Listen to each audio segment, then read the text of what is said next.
નક્કી રાખજો, સીધું થઈ અને આમ પડી જાય આ નાળિયેર કઈ બાજુ હાલે છે તેના ઉપરથી ડિપેન્ડ થાય કે તેના ઉપરથી નક્કી થાય કે આમાં કયો લાલ પથ્થર છે, કાળો પથ્થર છે અથવા લાઇમસ્ટોન છે. તો હાલો દોસ્તો, હું છું અલ્પેશ ધરેજિયા અને તમે જોઈ રહ્યા છો ધરેજિયા ફાર્મ.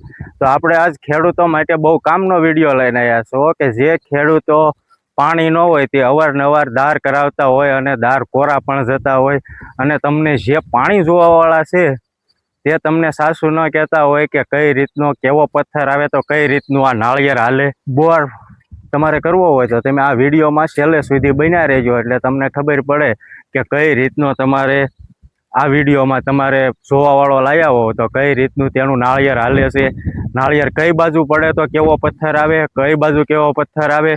તો આજે પૂરેપૂરો આપણે વિડીયોનું ડિસ્કસ કરવાનું છે, તો વિડીયોમાં છેલ્લે સુધી બન્યા રહેજો. તો ઘણા બધા પાણી જોવાવાળા હોય તેને નાળિયેર પાણી બતાવે તો પણ ઊંચું થાય, ભેજ બતાવે તો પણ આ રીતે ઊંચું થાય છે અને ક્યાંક ખાલી પડવાણ બતાવે તો પણ ઊંચું થાય છે. પણ તમારે નક્કી કરવાનું છે કે આ નાળિયેર કઈ બાજુ હાલે છે તેના ઉપરથી ડિપેન્ડ થાય કે તેના ઉપરથી નક્કી થાય કે આમાં કયો લાલ પથ્થર છે, કાળો પથ્થર છે અથવા લાઇમસ્ટોન છે. લાઇમસ્ટોન એટલે ઘણા બધી જમીનોમાં લાઇમસ્ટોન પણ નીકળે, સૂના પથ્થર એને કહેવામાં આવે છે.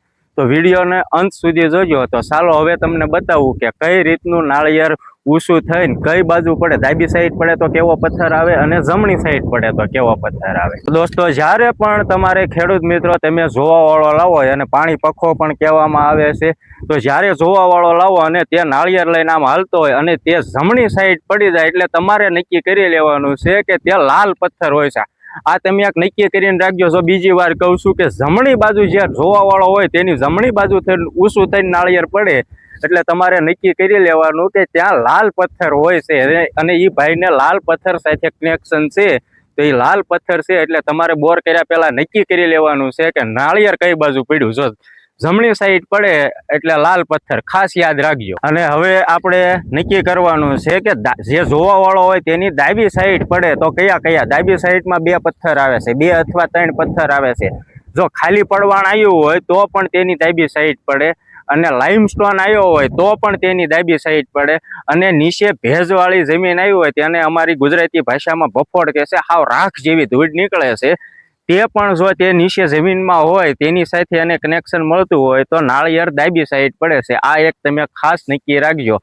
તો તમારા દોસ્તોને આ વિડીયો શેર કરો એટલે બધા ખેડૂત મિત્રોને આ વાતની જાણ થાય. અને હવે લાસ્ટ વાત કે પાણી ક્યાં પાણી આવે.